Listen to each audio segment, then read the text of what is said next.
we do have to grow up at some point. But what about the child in us? Not necessarily, not necessarily. I sort of grew up at Disneyland, and I opened a lot of those rides with my grandfather, and it was kind of a bummer, I'll tell you the truth, because I had to go dressed up and be very well behaved, which none of the other kids at Disneyland had to do. But I had certain advantages, like, seeing Mickey Mouse without his head on, which is a very rare and traumatizing experience, and I loved it there. I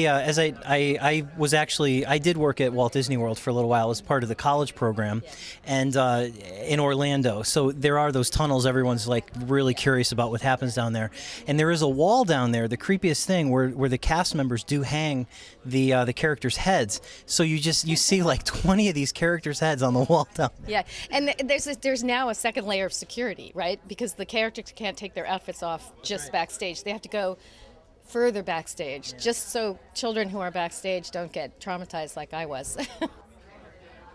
But we are here at the Tribeca Film Festival, and you're here with a film that you worked on, "Pray the Devil Back to Hell," which has been really getting a tremendous amount of word of mouth exposure.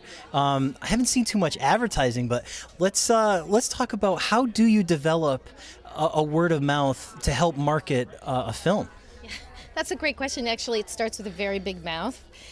And I say that jokingly, but not entirely, because I had worked in the world of kind of people who care about women's leadership and peace building for a long time. So I had lots of these relationships. And so I really got out there and worked every relationship I had. And I made sure everybody had seen the film.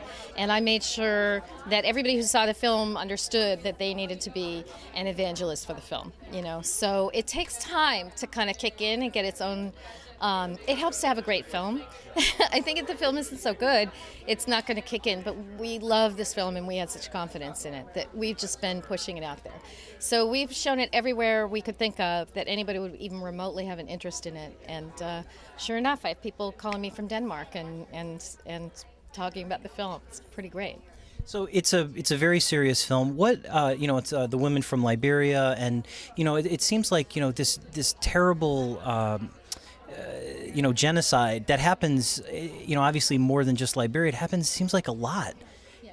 Well, why can't people get along? You're asking me very hard questions here. There's a lot more. There's actually, in terms of pure numbers, less conflict in the world than there was 60 years ago. But there's more infrastate conflict. There's more informal conflict. There's more civil war than there used to be, in part because there are more weapons. They're easier to get. They're cheaper. So an AK-47 costs $25 in Liberia today, even after the conflict's over. So there are a lot of things driving these conflicts. The globalization created a world where the movement of money across international boundaries was much more fluid, and that was a great thing for banking and a lot of other things. It was even better for the black market. And so sex trafficking, which Playground is about, and drug trafficking, and especially weapons trafficking, have become the problem. So in Liberia, you had a country blessed with incredible natural resources, contrary to people's expectations, because most people think, like, this happens where there's poverty. No, this was great wealth, and this is true of the Congo also. But unfortunately, because there was a dysfunctional government, what you had was just a mass scramble for diamonds and timber and rubber, and you had a tyrant who was selling diamonds and timber or rubber to pay for the weapons to continue his interest in the Civil War. Going forward, what are the types of films that you think that you'd like to be associated with? Do you think that you'll try and stick with films with a message for advocacy, or do you think that you might actually maybe consider something more lighthearted, like a romance movie?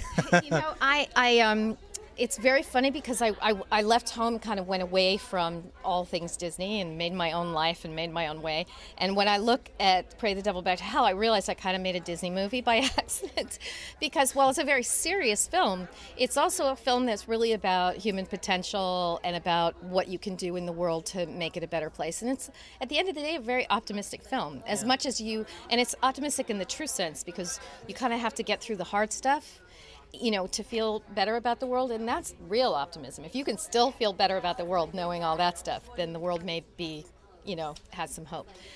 So I love that, and I am now officially kind of addicted to the way people are reacting to it and the way it's had this life in the world. I mean, it's really astounding. But I also came from a filmmaking family, and I love the genre, and I mean, I love the whole business. So I can't imagine stopping. And I love the next challenge, so I can imagine going on and doing features and other things like this.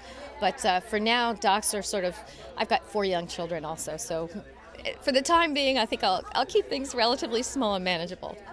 Well, I'm actually curious because you do carry the Disney name. Being Not a virus.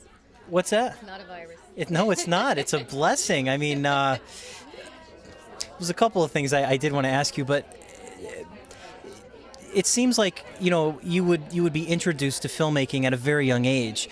What sort of, maybe do you have any stories when you were a kid or something? Like, did you learn anything when you were very young about the filmmaking process that maybe has carried? Because you said, even though this is a Pray the Devil Back to Hell is a serious movie, that you feel that it still has some Disney elements. What do you bring from your childhood up to your adult life in your filmmaking? Well, I definitely grew up a critical consumer of the media, which is a fancy way of saying that if Tinkerbell was sliding down from the Matterhorn, my dad would tell me she was on a wire.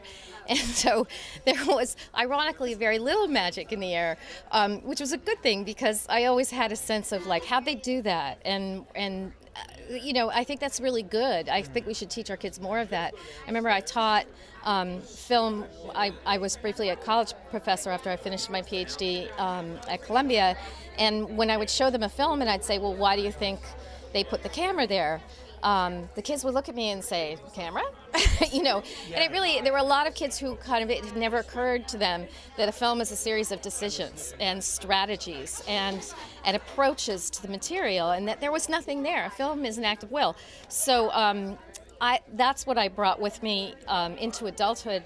And then, what I carried with me into the edit room with my director for Pray the Devil Back to Hell was something my father said to me all of my life growing up, which is, nothing beats a really good story. It's all about story. You can't lecture people. You can't browbeat people, and when things collapse, it's because the story isn't sound.